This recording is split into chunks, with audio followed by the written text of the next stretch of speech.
योगी दिलाएंगे यादव परिवार को इंसाफ, अखिलेश हो गए हैरान। बदल दिया बाबा ने सारा खेल, जो उठा रहे थे सवाल उन्होंने साधी मामले में चुप्पी। एक्शन में अब योगी, जिस एनकाउंटर पर उठ रहे थे सवाल अब पहुंचा आयोग के दरबार। परिजनों के आरोप की होगी जांच, क्या सामने आएगी पूरी सच्चाई। यादव समाज में चर्चा छाई। जो लोग योगी की कार्यशैली पर सवाल उठा रहे थे उनको ऐसा जवाब मिला है जिसकी कल्पना उन्होंने भी नहीं की होगी, क्योंकि अखिलेश यादव से लेकर सारे विरोधी देखते रह गए।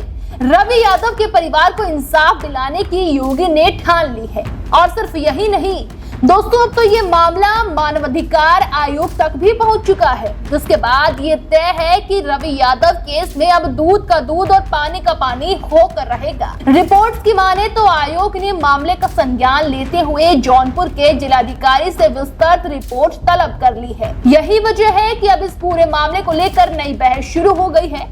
एक तरफ परिजन लगातार सवाल उठा रहे हैं तो दूसरी तरफ प्रशासन अपनी कार्रवाई को कानून के दायरे में बता रहे हैं। लेकिन अब मानवाधिकार आयोग की एंट्री के बाद मामला सिर्फ राजनीतिक बयानबाजी तक सीमित नहीं रह गया है, बल्कि लोगों की नजर अब इस बात पर टिकी है कि जांच रिपोर्ट में आखिर सामने क्या आता है और क्या इस मामले के सभी पहलुओं की निष्पक्ष पड़ताल हो पाएगी। चलिए इस वीडियो में सब कुछ जानते हैं। दरअसल पूरा मामला उस एनकाउंटर से जुड़ा हुआ है जिसमें 1 लाख रुपए के इनामी आरोपी रवि यादव की मौत हुई थी। पुलिस के मुताबिक रवि यादव दूल्हा केस का मुख्य आरोपी था और उसे 15 मई 2026 को कथित मुठभेड़ में मार गिराया था। पुलिस का कहना था कि आरोपी लंबे समय से फरार था और गिरफ्तारी के दौरान हुई कार्रवाई में ये घटना हुई थी। लेकिन एनकाउंटर के बाद मृतक के परिजनों और कुछ सामाजिक संगठनों ने कई सवाल खड़े किए। उनका आरोप था कि रवि यादव को जिंदा गिरफ्तार किया जा सकता था। परिजनों ने ये भी आरोप लगाया कि पूरे मामले में कई तथ्यों को स्पष्ट नहीं किया गया और अंतिम संस्कार की प्रक्रिया को लेकर भी आपत्ति जताई थी। और यही आरोप बाद में मानवाधिकार आयोग तक पहुंचे। इलाहाबाद हाईकोर्ट के अधिवक्ता डॉक्टर गजेंद्र सिंह यादव ने इस मामले को लेकर आयोग में शिकायत दर्ज कराई।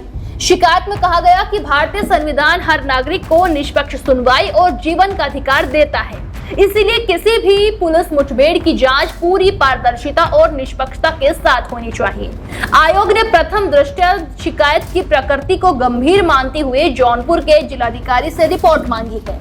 आयोग ने निर्देश दिया है कि 8 जुलाई 2026 तक जांच रिपोर्ट प्रस्तुत की जाए। इसके बाद 9 जुलाई को मामले की अगली सुनवाई होगी और इस फैसले के बाद अब पूरा मामला एक नए चरण में पहुंच गया है, क्योंकि आयोग की रिपोर्ट आगे की दिशा तय कर सकती है। यहीं से राजनीति भी तेज हो गई। आपको बता दें, विपक्ष लगातार इस मामले को उठाता रहा है और सरकार पर सवाल खड़े करता रहा है। लेकिन अब मानवाधिकार आयोग की जांच शुरू होने के बाद राजनीतिक बहस का केंद्र बदलता हुआ नजर आ रहा है।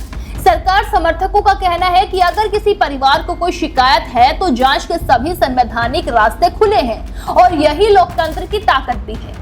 तो दूसरी तरफ विपक्ष से अपने आरोपों की पुष्टि के रूप में पेश करने की कोशिश कर रहा है।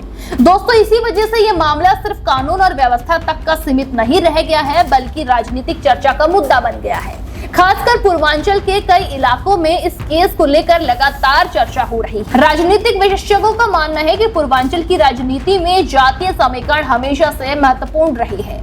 रवि यादव केस में भी अलग अलग दल अपनी अपनी राजनीतिक व्याख्या पेश कर रहे हैं। लेकिन अब जब मामला मानवाधिकार आयोग के पास पहुंच चुका है तो लोगों की उम्मीद है कि जांच के जरिए तथ्य सामने आएंगे।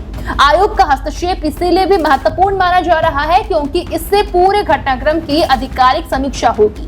प्रशासनिक रिकॉर्ड, पुलिस कार्रवाई और परिजनों के आरोप, सभी पहलुओं को जांच के दायरे में देखा जा सकता है। यही वजह है कि अब हर कोई रिपोर्ट का इंतजार कर रहा है। फिलहाल रवि यादव एनकाउंटर मामला एक नए मोड़ पर खड़ा है। मानवाधिकार आयोग ने डीएम जौनपुर से रिपोर्ट मांगकर ये संकेत दे दिए हैं कि मामले के हर पहलू को गंभीरता से देखा जाएगा। अभी तक ना तो आयोग ने किसी आरोप की पुष्टि की है और ना ही किसी निष्कर्ष पर पहुंचा है, लेकिन जांच की प्रक्रिया शुरू होने से परिजनों को अपनी बात रखने का एक और मौका जरूर मिल गया है। आने वाले दिनों में रिपोर्ट क्या कहती है, यही सबसे बड़ा सवाल रहेगा, क्योंकि इस केस में अब सिर्फ एनकाउंटर की कहानी नहीं बल्कि निष्पक्ष जांच, न्यायिक प्रक्रिया और जनता के भरोसे की भी परीक्षा होने जा रही है। देश दुनिया की हर बड़ी सटीक और भरोसेमंद खबर देखने के लिए अभी विजिट करें हमारे वेबसाइट nowuttarpradesh.com और nownoida.com पर, क्योंकि यहाँ आपको सिर्फ सुर्खियां नहीं बल्कि पूरी जानकारी मिलेगी।